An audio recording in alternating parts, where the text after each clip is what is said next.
is phase 1 is 1 kilometer. अब बताया वो Anantagiri hills से 21 kilometers till Gandhi this thing. And this scope of project covers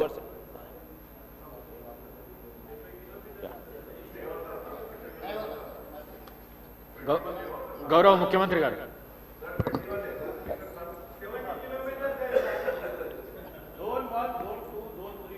Sridhar Babu నేను చెప్తాను.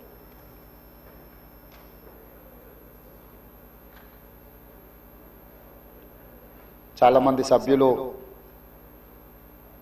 మూసీ నది పునరుద్ధరణకు సంబంధించి ప్రశ్నలు అడగడం, సూచనలు చేయడం, ప్రభుత్వం వైపు నుంచి వివరణ కోరడం జరిగింది. మా సహచార మంత్రివర్గ సభ్యులు వీలైనంత మేరకు వాటికి సంబంధించిన సమాచారాన్ని అందించే ప్రయత్నం చేసిండ్రు.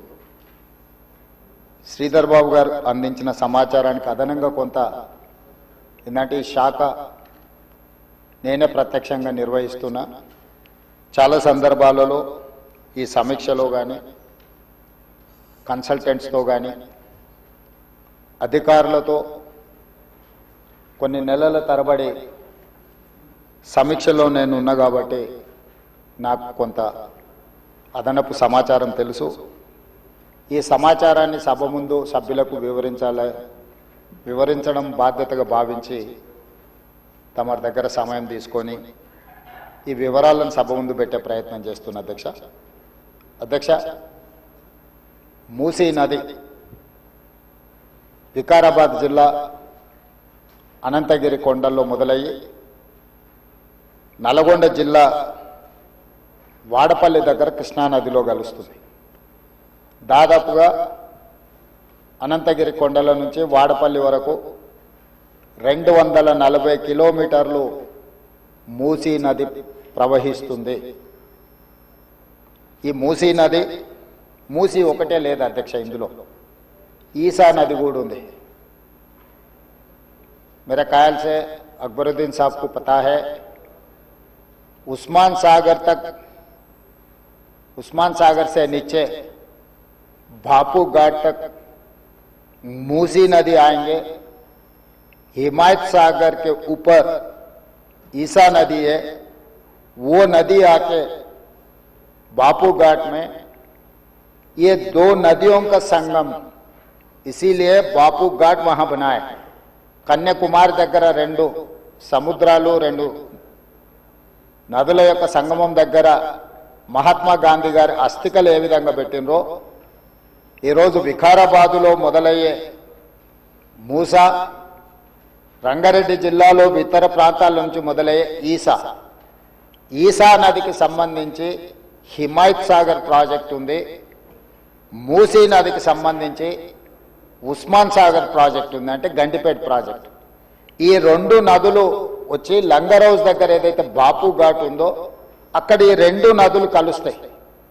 ఆ 2 నదుల కలయిక దగ్గరనే మహాత్మా గాంధీ గారి అస్థికలను పెట్టి బాపు ఘాట్ను నిర్మించడం జరిగింది. అధ్యక్ష ఈరోజు నాగరికత నదీ పరివాహక ప్రాంతంలోనే పెరిగింది. ప్రపంచంలో ఏ నగర విస్తీర్ణమైన ఏ ప్రజల యొక్క నాగరికత అభివృద్ధి చెందిందంటే నదీ పరివాహక ప్రాంతంలోనే మానవుల యొక్క నాగరికత అభివృద్ధి చెందింది. నదీ పరివాహక ప్రాంతాలలోనే గ్రామాలు కానీ పట్టణాలు కానీ నగరాలు కానీ నిర్మించడం జరిగింది. ఈ నదీ పరివాహక ప్రాంతంలో నిర్మించిన గ్రామాలు మనకు ప్రతి ఊరు కానుకొని చెరువు ఉంటుంది. ఊరి యొక్క తాగునీరు సాగునీరు అవసరాలు తీర్చడానికి పట్టణాలలో కూడా మీరు పెద్ద పెద్ద లేకులు చూసారు. ఈరోజు హైదరాబాద్ నగరంలో కూడా కాకతీయుల నుంచి మొదలు పెడితే కులీ కుతుబ్ షాయిలు నిజాం వరకు ఈ ప్రాజెక్టులను నిర్మించడం ద్వారా ప్రజల యొక్క సాగునీరు తాగునీరు అవసరాలను తీర్చడమే కాకుండా పరిశ్రమలను ఏర్పాటు చేయడానికి కూడా ప్రణాళికబద్ధంగా ఆనాటి కాకతీయ సామ్రాజ్యం నుంచి మొదలు పెడితే చివరి నవాబ్ నిజాం నవాబు వరకు కూడా ఈ నదుల యొక్క పరివాహక ప్రాంతంలోనే ప్రాజెక్టులను కట్టడం జరిగింది. ఈరోజు మంజురా నది ఉండొచ్చు, నిజాం సాగర్ ఉండొచ్చు, లేకపోతే ట్యాంక్ బండ్ ఉండొచ్చు, ఉస్మాన్ సాగర్ ఉండొచ్చు, హిమాయత్ సాగర్ ఉండొచ్చు. వరదలను నియంత్రించాలి.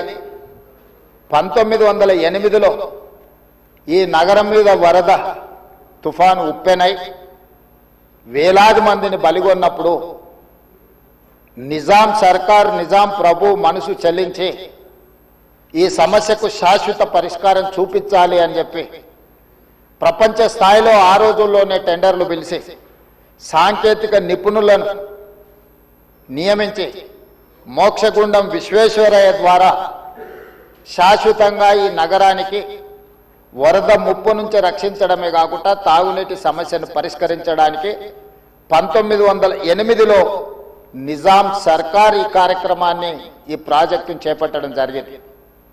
1921-22కు ఉస్మాన్ సాగర్, హిమాయత్ సాగర్ ప్రాజెక్టులను నిర్మించి ఈ రోజుకు 105 సంవత్సరాలైన ఈ పట్టణం నగరం మహానగరంగా విస్తరించిన 105 సంవత్సరాల క్రితం నిజాం ప్రభు నిర్మించిన ఉస్మాన్ సాగర్, హిమాయత్ సాగరే హైదరాబాదు ప్రజల యొక్క దాహార్తిని, ప్రజలకు పాపులర్గా గండిపేట నీళ్ళు అని తెలుసు. హైదరాబాద్కి ఎవరైనా వచ్చి కొంచెం హుషారైతే గండిపేట నీళ్ళు అడ్డట్టున్నాయని అంటుంటారు మనోళ్ళు పెద్దలు. అంటే గండిపేట నీళ్ళలో వికారాబాద్ నుంచి వచ్చే నీళ్ళల్లో ఒక గొప్ప మహత్యం ఉంది. వికారాబాద్ అడవి ఏదో పిచ్చి మొక్కలతో మొలిచిన అడవి కాదు అధ్యక్ష, వనమూలికలతో కూడుకున్న అడవి. వఖారాబాద్ కా హవా లాఖోं का దవా, అంతేనా అధ్యక్ష? లాఖోं మరీదోं का దవా. టీబీ వచ్చిన వాళ్ళని తీసుకెళ్లి వికారాబాదులో వదిలేస్తే అక్కడ 3 నెలలు ఉంటే నేచరే వాళ్ళని క్యూర్ చేసే విధంగా, అంటే నిజాం వికారాబాద్ అడవులను పిచ్చి మొక్కలతో కాకుండా వనమూలికలతో కూడుకున్న చెట్లను నాటి వాటిని పెంచడం వల్ల వికారాబాదులో టెంపరేచర్స్ తక్కువ ఉంటాయి అధ్యక్ష. హైదరాబాదులో ఈ చుట్టుముట్టుతుండే టెంపరేచర్ కంటే 2-3 డిగ్రీలు వికారాబాద్ అనంతగిరి కొండల్లో టెంపరేచర్ తక్కువ ఉంటుంది. అక్కడ గాలి, అక్కడి నీరు చాలా గొప్ప వనమూలికలతో కూడుకున్నది. ఆ నీళ్ళే గండిపేటకు వచ్చి ఆ గండిపేట నీళ్ళే హైదరాబాద్ నగరానికి ప్రజలకు తాగడానికి ఇవ్వడం ద్వారా మన ఆరోగ్యాన్ని కాపాడడం కాకుండా మనకు తెలివితేటలను కూడా మెరుగుపరచుకోవడానికి నిజాం సర్కార్ ఇవన్నీ ఏర్పాటు చేసింది అధ్యక్ష. కాలక్రమేణా స్వతంత్రం వచ్చింది, సాంకేతిక నైపుణ్యం పెరిగింది. సాంకేతిక నైపుణ్యంతో నగరాలు అభివృద్ధి చెంది జలవనరులను కాపాడుకోవాల్సిన మనము ఆ దిశగా ప్రయాణం చేయలే అధ్యక్ష. శాశ్వత సమస్యల్ని పరిష్కరించి మన ఆరోగ్యాన్ని కాపాడే జలవనరులను కలుషితం చేయడమే కాకుండా కబ్జాలు పెట్టి ఫామ్ హౌజులు కట్టి ఫామ్ హౌజ్లో డ్రైనేజ్ లైన్లు తీసుకెళ్లి ఈ గండిపేట, హిమాయత్ సాగర్ కలిపిండ్రు అధ్యక్ష. ఆగర్భ శ్రీమంతులు కట్టుకున్న ఫామ్ హౌజుల్లో ఉన్న డ్రైనేజ్ కనెక్షన్స్ తీసుకెళ్లి గండిపేటకు, హిమాయత్ సాగర్కు కనెక్ట్ చేస్తే వాళ్ళ మీద ఉక్కుపాదం మోపి అన్నిటిని కూలగొట్టి లక్షలాది నగరంలో ప్రజలు తాగే నీళ్లను కలుషితం చేస్తే ఎవరిని క్షమించమని చెప్పి మా ప్రభుత్వం వచ్చిన తర్వాత కఠినమైన చర్యలు తీసుకున్నది అధ్యక్ష. దాని మీద ఎన్నో విమర్శలు వచ్చినాయి. జన్వాడలో ఫామ్ హౌజులు, మొయినాబాద్లో ఫామ్ హౌజులు కట్టుకున్న వాళ్ళు నా మీద దాడి చేసిరు. లక్షల కోట్ల రూపాయలు సోషల్ మీడియాలో ఖర్చులు పెట్టి బద్నాం చేసే ప్రయత్నం చేసిరు. అయినా మా సంకల్పం మంచిది, పేద ప్రజలకు మేలు జరగాలన్న ఆలోచనతో ఎన్ని విమర్శలు వచ్చినా వెనక్కి తగ్గకుండా 100% ఆ కార్యక్రమాన్ని ముందు తీసుకెళ్లే ప్రయత్నం చేసి, అదేవిధంగా మాకొచ్చిన అవకాశాలలో ప్రపంచంలో చాలా దేశాలు తిరిగినాం అధ్యక్ష. చాలా దేశాలను చూసినాం. అభివృద్ధి చెందిన ప్రతి దేశంలో ఒక నదీ పరివాహక ప్రాంతాన్ని అభివృద్ధి చేయడమే కాకుండా వ్యాపార కేంద్రాలుగా మార్చారు. ఈరోజు న్యూయార్క్, న్యూజెర్సీ మధ్యలో హడ్సన్ రివర్, లేకపోతే లండన్లో థేమ్ రివర్. నేనే మంత్రులనే కాకుండా మిత్రులు అక్బరుద్దీన్ ఓవైసీ గారితో కూడా కలిసి మేము లండన్లో ఆ ప్రాజెక్టును పరిశీలించడం జరిగింది. జపాన్లో చూడడం జరిగింది, సౌత్ కొరియాలో చూడడం జరిగింది, సింగపూర్ లాంటి నూతనంగా అభివృద్ధి చెందిన దేశాలను మనం పర్యటించడం జరిగింది. జర్మన్ లాంటి దేశాలు తమరు కూడా కౌన్సిల్ చైర్పర్సన్ సుఖేందర్ రెడ్డి గారు కూడా వెళ్ళి మీరు చూసి వచ్చి మీరు కూడా నాతోని మీ అనుభవాలను కొంత నాకు వివరించడం జరిగింది. అంటే ప్రపంచ స్థాయి గుర్తింపు పొందిన నగరాలలో నదీ పరివాహక ప్రాంతాలను కాపాడుకోవడమే కాకుండా ప్రక్షాళన చేయడమే కాకుండా వ్యాపార కేంద్రాలుగా మార్చి ఆ రాష్ట్రము ఆ దేశం యొక్క ఆర్థిక వ్యవస్థను బలోపేతం చేసుకోవడానికి ప్రపంచ దేశాలు పోటీ పడుతున్నాయి. ఈరోజు గుజరాత్ అహ్మదాబాద్లో సబర్మతి రివర్ ఫ్రంట్ కట్టుకున్నారు.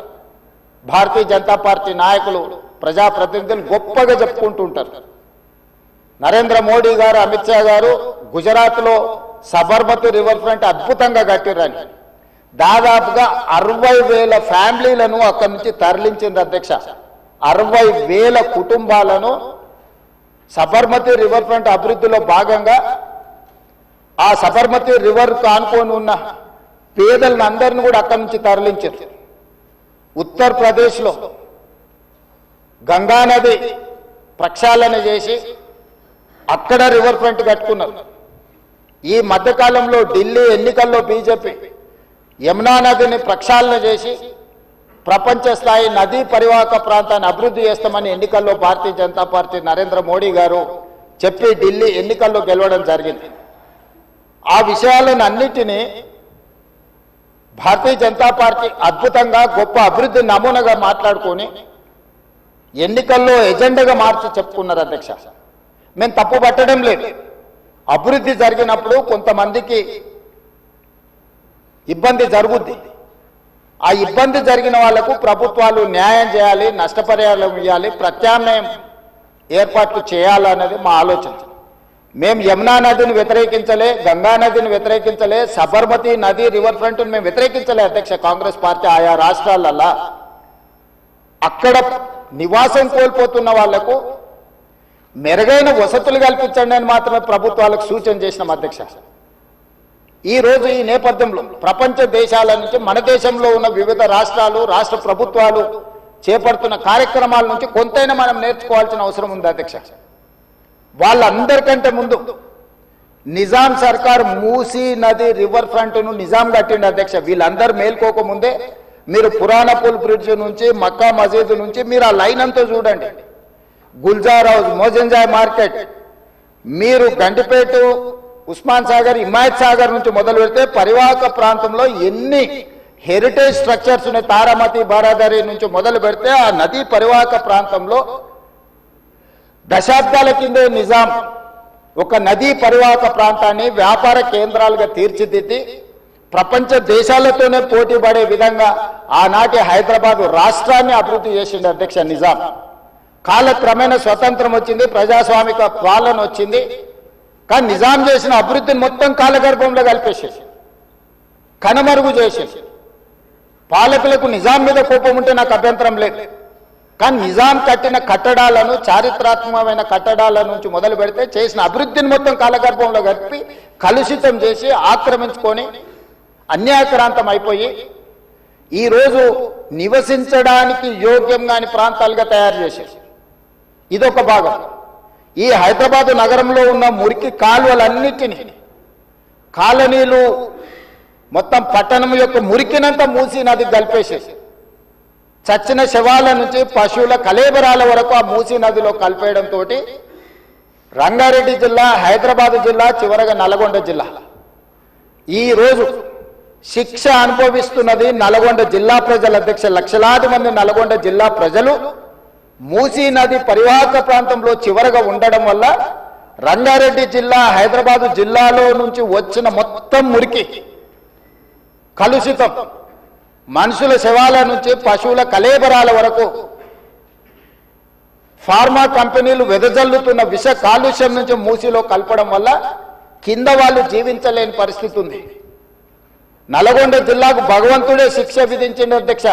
వాళ్ళ దురదృష్టం దేవుడే వాళ్ళ మీద కక్ష కట్టిండి అన్నట్టుగా ఫ్లోరైడ్ ప్రాంతంగా ఆ ప్రాంత ప్రజలు, పేదవాళ్ళు కాళ్ళు వంకర, చేతులు వంకర, నడుము వంకర, పుట్టే పిల్లలు అష్ట వంకర్లతో పుడుతుంటే కన్న తల్లిదండ్రుల యొక్క దుఃఖం ఎలాంటిదో అర్థం చేసుకోండి అధ్యక్ష. ఇదే కాకుండా పిడుగులాంటి ప్రమాదం వాళ్లకు మూసీ నుంచి వచ్చింది అధ్యక్ష. మూసీ పరివాహక ప్రాంతంలో ఆ ప్రాంతంలో మహిళలు గర్భం దాలిస్తే ఈ నీళ్లు తాగడం వల్ల ఈ మూసీ పరివాహక ప్రాంతంలో పండించిన పంటలు కూరగాయలు పంటలు తినడం వల్ల ఆడపిల్లలు గర్భం దాల్చలేని పరిస్థితి వచ్చిందని డాక్టర్లు రిపోర్ట్ ఇచ్చింది అధ్యక్ష. వరల్డ్ హెల్త్ ఆర్గనైజేషన్ మనుషులు నివాస యోగ్యము కాని ప్రాంతంగా నల్గొండ మారబోతుందని ఫ్లోరైడ్ విషయంలో చెప్పడం జరిగింది అధ్యక్ష. అదే కాకుండా ఈరోజు మూసి కలుషితం వల్ల పరివాహక ప్రాంతంలో నేను భువనగిరి ఆలేరు ఆ ప్రాంతం నేను ప్రత్యక్షంగా పర్యటనకు పోయించిన అధ్యక్ష. నేనే స్వయంగా పాదయాత్ర చేసిన అధ్యక్ష. అక్కడ ఆడపిల్లలు వచ్చి అయ్యా మా పిల్లలకు పెళ్లిళ్ళు అయితే మా పిల్లల్ని ఇక్కడ ఉంచుతలేము, మేము పట్టణమో ఎక్కడన్నా పోయి బతకమంటున్నాం, వీడుంటే పిల్లలు పుట్టడం కష్టం, పుట్టే పిల్లలు కూడా అంగవైకల్యంతో పుట్టే పరిస్థితి వచ్చింది అని. నేను అడిగిన ఆడబిడ్డల్ని ఎందుకమ్మా ఏం తల్లి ఏం కష్టం వచ్చిందని. ఒకప్పుడు మూసీలో నీళ్లు ముంచుకొని మేము తాగేటోళ్ళమయ్యా, ఈరోజు చూడు నువ్వే చూస్తున్నావు కదా, మూసీ పక్కన నిలబడలేని పరిస్థితి, దుర్భరమైన కంపు, కలుషితమైన నీళ్లు. ఈ నీళ్లు ఇక్కడనే కాదు మా పంట పొలాలలో పారి మా పశువులు మా మేకలు ఈ నీళ్లు తాగి చచ్చిపోవడమే కాకుండా మేము పండించే కూరగాయలు పంటలు ఇవే తినడం వల్ల మేము జీవించలేని పరిస్థితి వచ్చింది. మీరు ఏమైనా చెయ్యండి, మా నల్గొండకి ఏమి చేయకపోయినా పర్వాలేదు, ఈ మూసి ప్రక్షాళన చేయండి, కలుషితం నుంచి మమ్మల్ని కాపాడండి అని చెప్పి వేలాది మంది ఆ రోజు అక్కడికి వచ్చి విజ్ఞప్తి చేసింది అధ్యక్ష. ఇన్ని పరిస్థితులను చూసి ప్రపంచం అభివృద్ధి చెందుతున్న విధానాలను చూసిన తర్వాత మా ప్రభుత్వం స్పష్టమైన నిర్ణయం తీసుకున్నది అధ్యక్ష. ఎట్టి పరిస్థితుల మూసీ నది ప్రక్షాళన చెయ్యవలసిందే. సంవత్సరానికి 365 రోజులు మూసీ నదిలో నీళ్లు ప్రవహించాల్సిందే అని ప్రణాళికలు సిద్ధం చేయాలని చెప్పి అధికారులను పిలిస్తే అధికారులు మన స్థాయిలోనే కాదు ప్రపంచ స్థాయిలో అనుభవం ఉన్న కన్సల్టెంట్స్ ఉంటే మనకి ఈజీ అవుద్ది, వాళ్ళు ఇచ్చే నివేదికలు అంచనాలు సూచనలు మనకు ఉపయోగపడతాయని చెప్పి గ్లోబల్ టెండర్ పిలిచిన అధ్యక్ష కన్సల్టెంట్ కోసం. అందులో జాయింట్ వెంచర్ కన్సార్షియం కింద మాన్హాట్ సింగపూర్ ప్రైవేట్ లిమిటెడ్, సింగపూర్కు సంబంధించిన సంస్థ, Cushman Wakefield private limited, Rios design studio, ఒకరు ప్రాజెక్టులు డిజైన్లలో, రెండవరు ఫైనాన్షియల్ కన్సల్టెంట్స్, ఒక ఆర్థికంగా ఏ రకంగా బ్యాంకుల నుంచి రుణాలు పొందాలి, ఏ రకంగా వ్యాపార కేంద్రాలను అభివృద్ధి చేయాలి, మూడవరు నీళ్లను ఏ విధంగా ఉపయోగించాలో ఈ ముగ్గురు కన్సార్షియం కింద ఏర్పడి ఈరోజు మూసీ రివర్ డెవలప్మెంట్ ఫ్రంట్ నుంచి మనం టెండర్లు పిలిచి ఈ కన్సల్టెంట్ని మనం అపాయింట్ చేసుకోవడం జరిగింది అధ్యక్ష. ఈ మూడు వ్యాపార సంస్థలు కలిసి జాయింట్ వెంచర్ కింద ఈరోజు మనం మూసీ నది ప్రక్షాళన, మూసీ నది పునరుద్ధరణకు కన్సల్టెంట్గా ఉండి ఈరోజు నివేదికలు తయారు చేస్తున్నారు అధ్యక్ష. వాళ్ళు ఇచ్చిన ప్రాథమిక అంచనాలు, ప్రాథమిక నివేదికలు, ఫస్ట్ ఫేజ్ ఉస్మాన్ సాగర్ నుంచి బాపు ఘాట్, హిమాయత్ సాగర్ నుంచి బాపు ఘాట్, ఈ రెండు ఇక్కడికి వచ్చి కలిసి బాపు ఘాట్ దగ్గర గాంధీ సరోవర్ మనం నిర్మించదలుచుకున్నాం అధ్యక్ష. ఇది 9.5 కిలోమీటర్లు ఉంది గండిపేట నుంచి బాపు ఘాట్ వరకు. హిమాయత్ సాగర్ నుంచి బాపు ఘాట్ వరకు 11.5 కిలోమీటర్లు ఉంది అధ్యక్ష దాదాపుగా. ఈ రెండు కలిస్తే ఒక వి షేప్ లో అభివృద్ధి జరుగుతుంది. ఇది 21 కిలోమీటర్లు. గండిపేట పైన వికారాబాద్కి ఇంకా ప్రణాళికలు సిద్ధమవుతున్నాయి అధ్యక్ష. వీటికి నీళ్ల కోసము గోదావరి జలాలను 20 టీఎంసీలను తరలించాలి. 20 టీఎంసీలు తీసుకొచ్చి 15 టీఎంసీలు హైదరాబాద్ నగర దాహార్తిని తీర్చాలి. 5 టీఎంసీలు గండిపేటలో వదిలి శాశ్వతంగా ఈ నీటి సమస్యను పరిష్కరించాలి అని చెప్పి రోజు ప్రణాళికలు సిద్ధం చేయడమే కాకుండా 7,000 కోట్ల రూపాయలతోని గోదావరి నదీ జలాలను ఈ రోజు తరలించుకొచ్చి మూసీ నది, ఈసీ నదిలో వదిలి ఈ రోజు 3 నదుల యొక్క సంగమం చేసి ఈ రోజు అభివృద్ధి కార్యక్రమాన్ని ముందుకు తీసుకెళ్లాలని పనులు ప్రారంభించిన అధ్యక్ష. నాకు తెలిసి గోదావరి నదీ జలాలు రాబోయే 2 సంవత్సరాల లోపలనే మనము గండిపేటకు నీళ్లు తరలించుకొని వస్తాం అధ్యక్ష. ఈ రోజు ఇప్పుడు ప్రాజెక్టు ప్రిపేర్ అయింది. నెక్స్ట్ 3 months లో 31st March లోపల గండిపేట నుంచి గాంధీ సరోవర్ వరకు, హిమాయత్ సాగర్ నుంచి గాంధీ సరోవర్ వరకు 21 కిలోమీటర్లు కూడా March 31st లోపల అంచనాలు సిద్ధం చేసి టెండర్లను చేసి first phase of Musi river development front అభివృద్ధి కార్యక్రమాలను ముందుకు తీసుకెళ్లాలనుకున్నాం. ఈ ఫస్ట్ ఫేజ్ కి ఏడీబీ బ్యాంకు 4100 కోట్ల రూపాయలు మనకు రుణం ఇస్తాం. ఈ ప్రాజెక్టులో విషయం ఉన్నది, ఈ ప్రాజెక్ట్ అవసరం ఉన్నది, అభివృద్ధి చేయడానికి మేము బ్యాంకు రుణాలు ఇస్తామని, దీనికి సంబంధించి కేంద్ర ప్రభుత్వం కూడా మనకు అనుమతులు ఇచ్చింది. కేంద్ర ప్రభుత్వం అనుమతుల తర్వాత ఏడీబీ బ్యాంకు కూడా ముందుకు వచ్చింది. ఈ రోజు ఈ first phase detail project report దాదాపుగా నెక్స్ట్ 4-5 రోజులు సబ్మిట్ చేసినాము. వాళ్ళు కొన్ని క్లారిఫికేషన్స్ అడిగినారు. ఆ క్లారిఫికేషన్స్ నివృత్తి చేస్తే సంక్రాంతి లోపల ఫస్ట్ ఫేజ్ ఆఫ్ ప్రాజెక్ట్ కూడా మనకు క్లారిటీ వస్తుంది అధ్యక్ష. క్లారిటీ వచ్చిన తర్వాత ఎగ్జాక్ట్గా ఎంత జరుగుద్దో, దీని అంచనాలు ఏంది, నీళ్ళు ఏంది, ఏ విధంగా చెక్ డ్యామ్లు కడతాము, ఏ విధంగా నీళ్లు తీసుకొస్తాము. ఈ రోజు ఉత్తి నీటి ప్రవాహమే కాదు అధ్యక్ష, ఈ ప్రాజెక్టు పేరు గండిపేట నుంచి గౌరెల్లి. గండిపేట దగ్గర ప్రారంభమై రామోజీ ఫిలిమ్స్ దగ్గర గౌరెల్లి ఔటర్ రింగ్ రోడ్ కి కనెక్ట్ అవుతుంది అధ్యక్ష. ఇది 55 కిలోమీటర్లు అధ్యక్ష. ఈ 55 కిలోమీటర్లు కూడా ఎలివేటెడ్ కారిడార్. ఈ రోజు ఔటర్ రింగ్ రోడ్ 160 కిలోమీటర్లు ఉంది.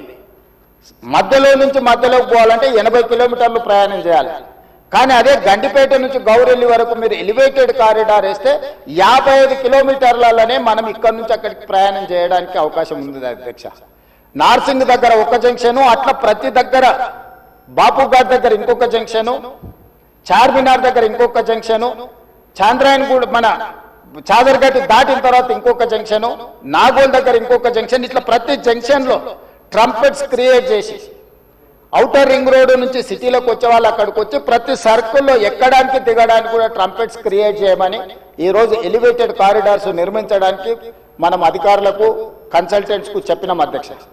ఈ ప్రాజెక్టులో భాగంగానే మిరాలం ట్యాంకులో వచ్చే నీళ్లు కూడా మిరాలం ట్యాంక్ నుంచి జవహర్లాల్ నెహ్రూ జువాలజికల్ పార్క్ నుంచి ఆ నీళ్లు వచ్చేసి మూసీలో కలుస్తాయి అధ్యక్ష. It is connected to Musi only. So ఆ ప్రాజెక్టు కూడా అక్బరుద్దీన్ ఓవైసీ గారు, నేను ముఖ్యమంత్రిగా మొదటిసారి చాంద్రాయన్ గుట్ట పర్యటనకు పోయినప్పుడు అసదుద్దీన్ ఓవైసీ గారు ఇద్దరు మిరాలం ట్యాంకును ఒక పర్యాటక కేంద్రంగా బ్రహ్మాండంగా అభివృద్ధి చేయాలి, ట్యాంక్ బండ్ అక్కడ ఉండు కాదు మాకు